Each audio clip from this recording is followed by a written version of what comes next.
going on, everybody? Hope you're all having a fantastic day today. Now, today we're going to go ahead and talk about a game that I haven't talked about in a very long time. And that game is Splitgate. Now, I wanted to go ahead and see how this game is still holding up, see if people are still playing it, how active it is, and how much the developers have actually added to the game after, they went ahead and had that massive relaunch that pretty much gave this game life again. For those who don't know, Splitgate was on the verge of death. This game was going to be absolutely extinct, and then out of nowhere, out of the blue, it just had a massive wave of people just fly into the title. And trust me, when I say everybody was playing this game, absolutely everybody was playing this game. Now, I think one of the main reasons why this game blew up so much is because it was right before Halo Infinite, and a lot of people were craving that Halo-style gameplay. And this was exactly that, with a little twist. And also, for PlayStation players who never got to go ahead and play Halo, this is your perfect alternative. Now, obviously, after some time, when all the FPS games were releasing, Battlefield 2042, Call of Duty, even Halo Infinite, obviously, this game kind of died off a little bit. Now, a lot of people were claiming that it's completely dead.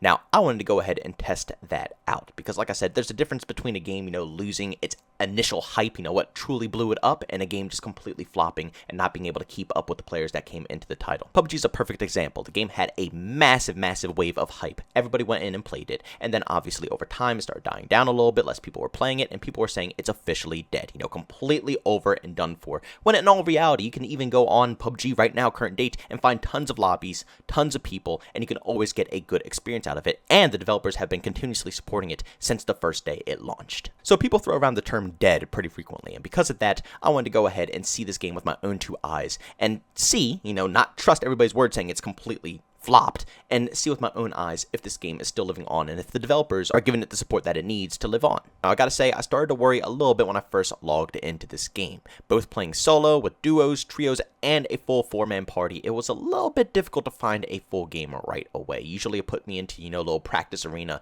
I had to sit there doing a 3v3 while it finds 2 more individuals, and I sat there for a little bit, sometimes 5+ minutes, on the rough occasion, of course, but it takes some time to actually fill up the lobbies, and I had all the game modes activated. I didn't just have 1 or 2. No, I literally had the whole selection in quick play completely up and running. So I thought, with selecting everything, it would be able to find lobbies instantly. Now, it didn't find them instantly, but I gotta say, the game is not dead. Even though it took a little bit of time to get into lobbies, I was able to consistently find lobbies back to back to back, and it was with a bunch of different individuals, and I was not re-lobbying with the same people over and over and over again, which is a sign of a dead game. Now, I will say, even though I was finding lobbies, a lot of the individuals who are playing this game still are extremely sweaty. It seems like a lot of the casuals, are hopping on just to find something extra to play while they wait for the next AAA games to release, have all pretty much scattered away. Pretty much every person I went up against in this game knew all their portal spots, knew all their locations, knew how to rotate, and definitely knew how to shoot their weapons. They are hardcore players, and there's nothing wrong with that. It's definitely a good sign to see that the hardcore player base is still sticking around. Now, I did find a few casuals here and there, people of my own skill level, people who are coming in that don't know the portal spots that well anymore and stuff like that, and,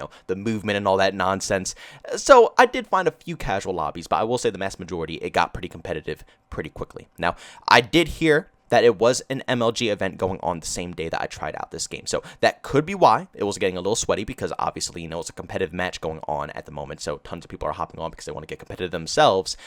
You would think they would go to the ranked playlist, but hey, it is what it is. Same thing happens in Call of Duty. You would think everybody in Call of Duty would go to the ranked playlist when they're playing with a full squad sweating their nuts off, but no, they go to the casual playlist as well. That's just simply how gaming is. But quickly talking about that MLG event, that is also another sign that this game is alive and well, because that MLG event was hosted for $500,000. Yes, you heard that correctly. No game that is on its deathbed is going to put up $500,000 for some random gamers to go ahead and win. Don't get me wrong, I have nothing against you guys, but seriously, if a game company is flopping, they're not going to give you $500,000. Trust me, they're going to use that in any other way possible to try to bring back players into the game.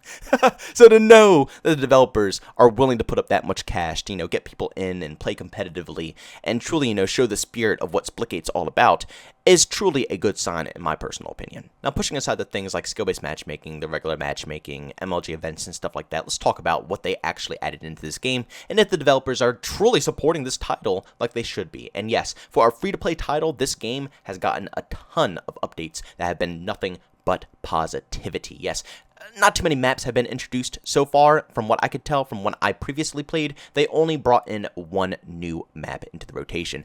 But for a lot of the older maps, they completely remastered them and made them look completely different, added in new zones, new sections, and just made the overall flow of them 10 times better. So they have been putting in work, not really much new work, but they're at least making everything that, didn't really play the best, or maps that weren't picked at all, better. So there is a little bit more variety in the rotation compared to what it was back in the day. And also on top of that, they added in a map editor. Yes, you have heard every last word that I've said correctly. A map editor. This is something so crucial for any game out there to stay alive, especially in moments like this where, the team is more focused on making sure the overall game plays better, optimized better, over putting in actual content. This allows the community to go in, dig deep, and actually test out what is going on in the game, make their own maps, make their own creations, and make things for friends and other people in the community to enjoy. It's fantastic. There's so many things to customize, so many different things to create, and also once you're finished up making your map, you can go ahead and get your own personal friend code for that map that you can share to pretty much anybody,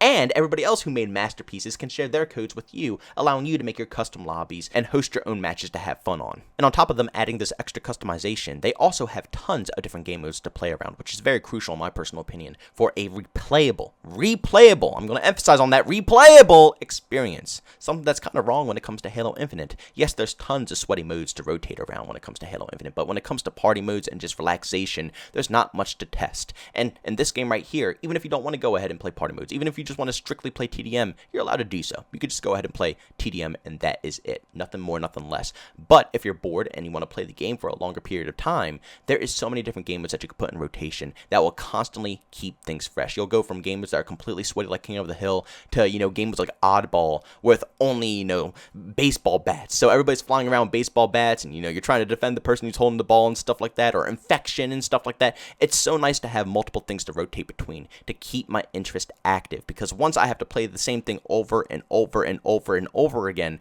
that's when I become extremely bored. And of course, for me personally at least, maybe not for you guys, the community is still absolutely outstanding. I love the Splitgate community. They're always so welcoming, and they're always so interested with their game and in love with their game. They're very hardcore and passionate about the project, and that's what creates a community. If you don't have that hardcore base of fans in your game, nobody else is going to come to it. Everybody's going to consider it a joke, and this game would still be considered a joke if all the hardcore fans left and all the casual people left who only wanted to play for a little bit before the next AAA games came out.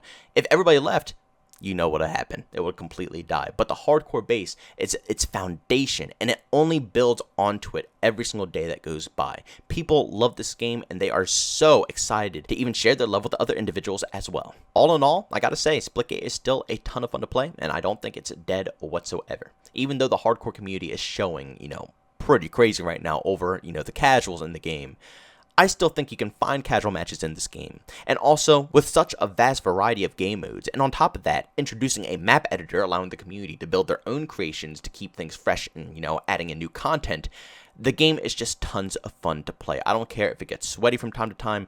I can always have a good time in this game compared to any other game as well. I'll be honest with you. I can get my ass whooped when it comes to Splitgate, but for some reason the game is just so satisfying, and when you get a kill, it just feels stupidly good, especially with the portal system. Everybody's always going to say that this is a Halo clone, and I will agree to you to a certain degree, especially a clone for PlayStation players, since PlayStation players don't have any Halo games. This is the closest you can get to it, but with the portals alone, this game is a whole different masterpiece. And let's be honest here, this game has given you your own personal Forge before Halo Infinite could even get Forge into their game. So if you want to mess around and have a good time with some buddies, which you can, I believe, have up to 8 to 10 players with you in this map editor mode to help you out and create stuff, you and your buddies can have an absolute blast. And on top of that, like I said a little bit earlier, it's free to play. You do not have to spend a single dime on this game to get access into the title, and you already get all the access to everything in the game. Obviously, if you want extra skins and if you want the battle pass and stuff like that, you might have to purchase into it. But for the core game, all the game modes, the map editor, everything that actually matters, you do not have to pay anything to get towards it. And let's be honest here, when you get into a game like that, usually you end up coughing money because they're giving you a product that's actually fun and it'll keep you interested. And when you have a consumer that's interested in your game, that's how they're going to go ahead and open up their wallets. This isn't a little scheme like Call of Duty where they just release bullcrap every single year just to get you to open your wallets for their store and their battle pass. No, this is a well-designed game, and it gets money, and it's able to thrive on because they made the game first with passion and love, and then they worried about everything else like microtransactions and stuff afterwards. But ladies and gentlemen, thank you so much for checking out this video. If you enjoyed it, make sure to leave a like. Bonus, I hate it. Leave a dislike. Also, if you're brand new, enjoy the content, don't forget to subscribe and hit that notification button. Also, want to chat with me, do so. I have Twitter and Discord, build a link down in the description. And also want to catch me live streams of video games, do over on Twitch. Link that is in the description as well. But guys, thanks so much for tuning in. See you on the next one. Peace out.